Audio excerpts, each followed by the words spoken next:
hablaremos del día en que vendieron el Imperio Romano. Atención.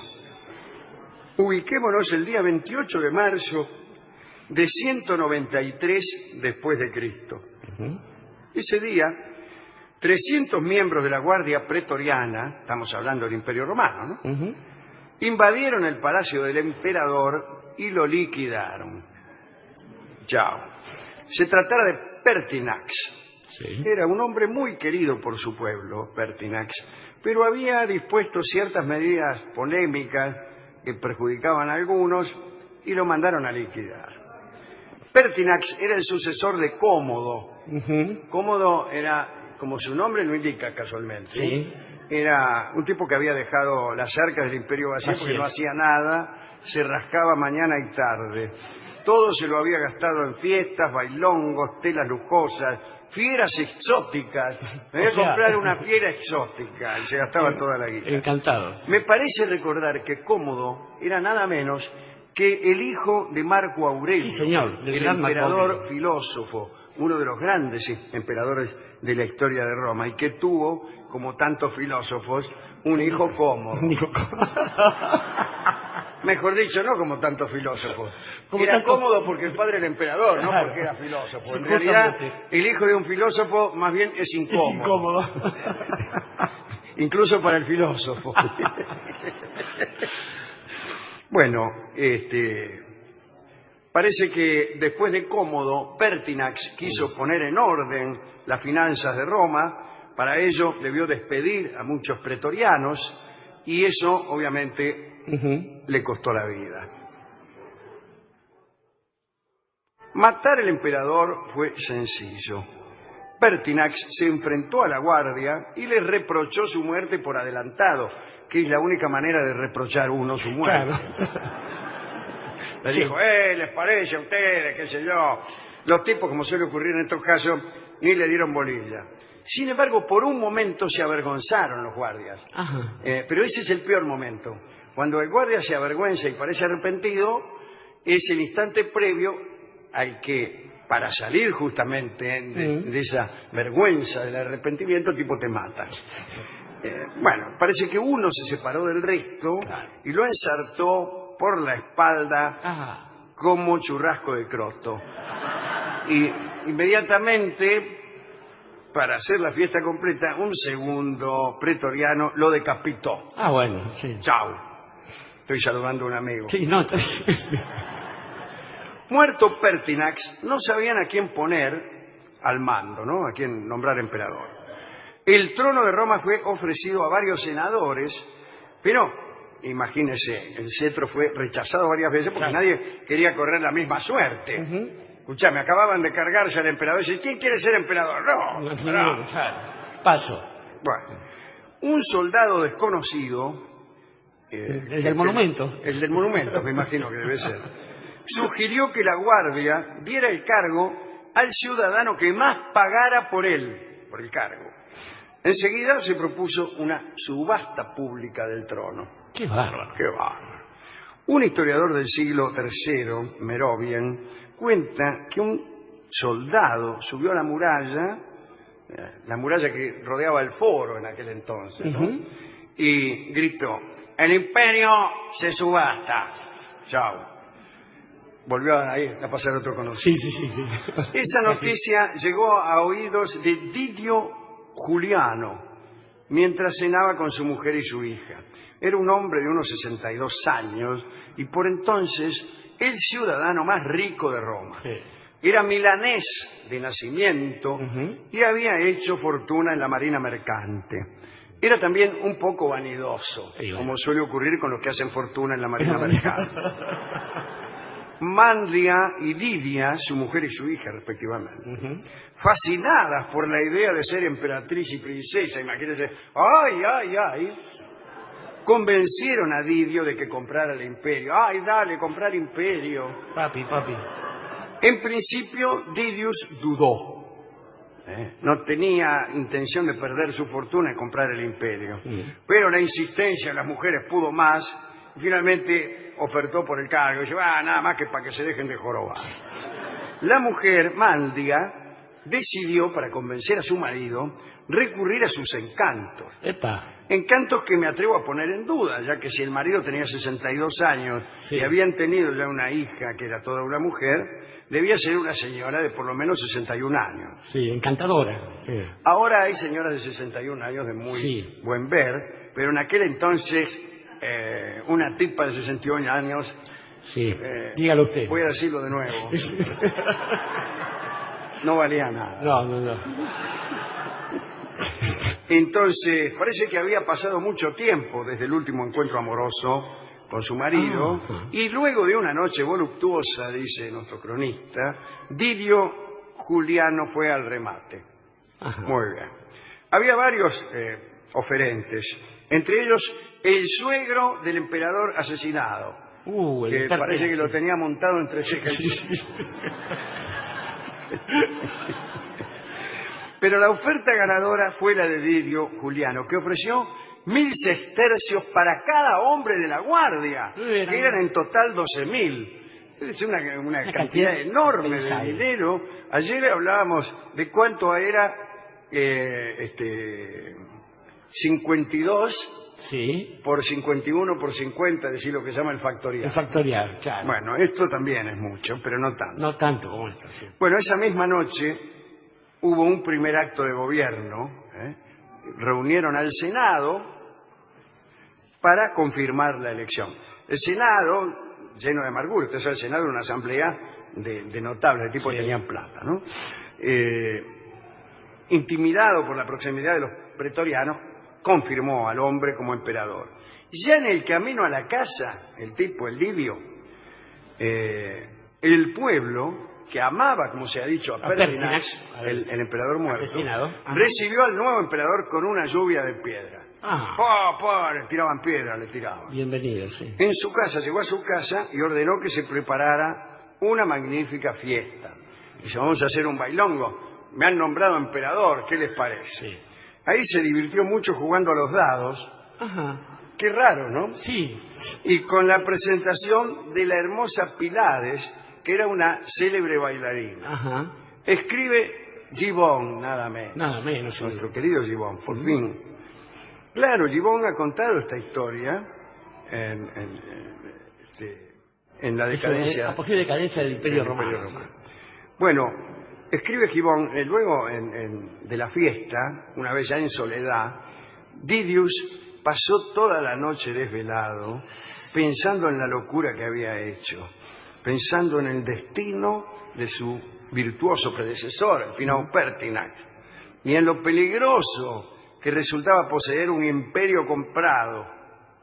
¡Ay, qué hice! Gritaba, y no dejaba dormir a nadie. Sin embargo, su destino ya había sido decidido. Un grupo de rebeldes romanos había despachado mensajes a las unidades de combate de las legiones que estaban en los rincones más lejanos.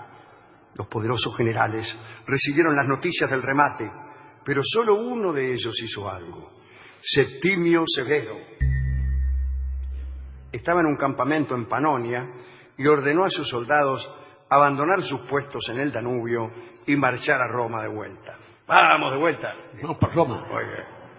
Didio se enteró por mensajeros, que la tropa furiosa venía en su búsqueda. Viene un mensajero y dice, una tropa furiosa viene en su búsqueda. Los asuntos locales dejaron entonces de interesarle, pues esperaba que otras ciudades resistieran el avance. Dice, seguramente otras ciudades van a resistir el avance. No lo hicieron. Gastó más plata entonces. Construyó nuevas fortificaciones. Dijo, bueno, voy a construir nuevas fortificaciones. Intentó adiestrar elefantes para defenderse, pero los animales eran flojos. El elefante cuando es sobón, Sí. cuando está mucho tiempo en un circo o así, no te ataca, ¿no? Se hace mansito. Sí, pide manías incluso. Claro. Entonces, desesperado, Didius Juliano mandó secretamente a unos asesinos. En realidad es Didius Juliano. Juliano. Ni Juliano ni Juliano. Es Juliano. de la gens Julia, es la familia esa, ¿no? Una familia Muy noble. muy noble. Desesperado, este hombre mandó secretamente a unos asesinos Llamó unos asesinos, buenas tardes. Dice, ¿usted es asesino? Sí. No va a decir nada, pero detengan a Septimio Severus, que viene al frente de una tropa para derrocarlo. Sí. No, la guardia personal de Septimio, que consistía en 600 hombres, derrotó a los asesinos. Más desesperado todavía, Didius mandó un mensajero al general Severus para ofrecerle la mitad del imperio. Dice, manda a decir acá a Didius que le ofrece la mitad del imperio, le ofrece. Severus respondió matando al mensajero. Bien hecho, ahí está. O sea que no estaba claro si había aceptado o no. La mitad más uno, dijo. Sin saber qué hacer, imagínense. Claro. Didius le mandó un grupo de hermosas muchachas para ofrecerle la otra mitad. No. Dice, para detener su marcha, Sí. qué sé yo, Sí, demorándolo en placeres. Pero Severo las rechazó a todas. Bien. El fracaso de este último intento Sí. sumergió a Juliano. No, en realidad no lo sumergió, sino que viendo que fracasaba en esto también empezó con ritos mágicos, sacrificio, New Age, muchas El cosas así. sí, claro. Pero nada detuvo a Severo. La marcha de 1200 kilómetros realizada por Severo provocaba admiración y la gente se le unía a su paso. Iba montado a la cabeza de sus hombres. ¿Sí? Bueno, claro, adelante quiere decir. ¿Cómo? Sobre los hombros, me imagino. A cococho. No era mejor a caballo. Era mejor, pero bueno. Bueno, iba montado en la cabeza de sus hombres. Y en muy raras ocasiones hacía pausas para comer o descansar. ¿Comer o descansar? Para comer o descansar. Llegaron a Roma después de 40 días de viaje, el 12 de julio de 193. Didius estaba temblando en su palacio. Los pretorianos, los mismos que le habían vendido, ahí tiene, los mismos que le habían vendido el imperio, no lo defendieron. Una docena de los soldados de Septimio Severo lo encontraron en el baño. No, qué feo. Gritando, ¿qué daño he hecho? ¿Usted le parece? He hecho Me daño. lo imagino. ¿Qué daño he hecho? ¿Qué daño he hecho? Bueno, y ahí mismo lo decapitaron. Bien hecho. La mujer Manlia y su hija fueron encarceladas. Ajá, bien. Las crónicas no dicen qué sucedió luego con ellas. Pero es previsible. Este es el final de esta historia, que contiene una moraleja. No conviene comprar el Imperio Romano. Ni el Imperio Argentino, ¿no?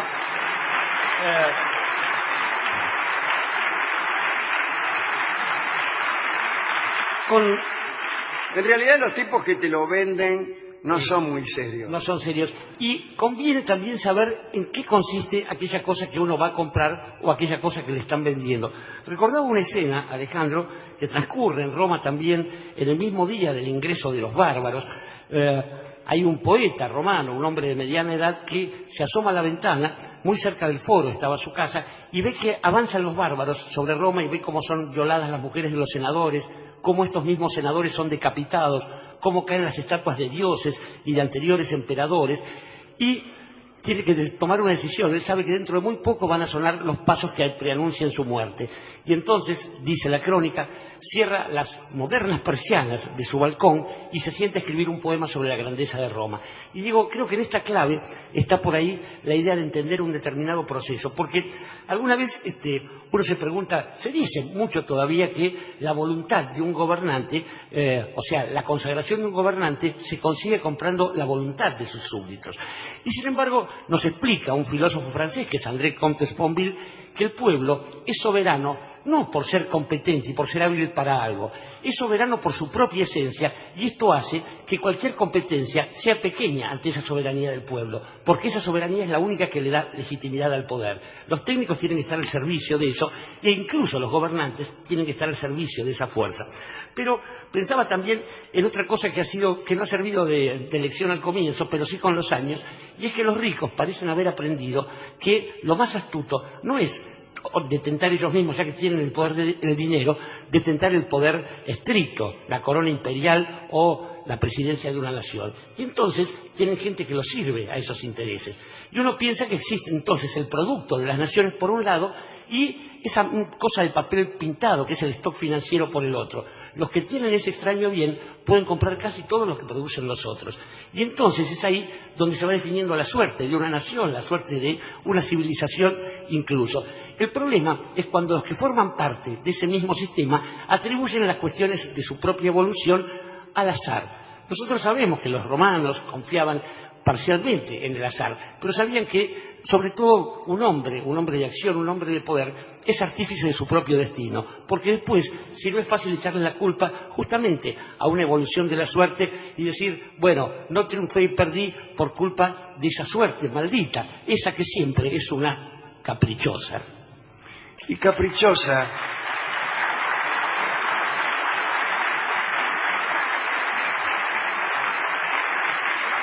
Caprichosa es el fado que vamos a escuchar, dedicado a la mujer de Dilius, La que tuvo la culpa. que tuvo el capricho también de ser emperatriz.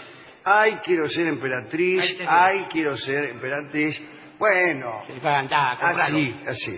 De manera entonces que vamos a escuchar a Karina Beorlegui en este fado de Froilán Aguilar que se llama Caprichosa.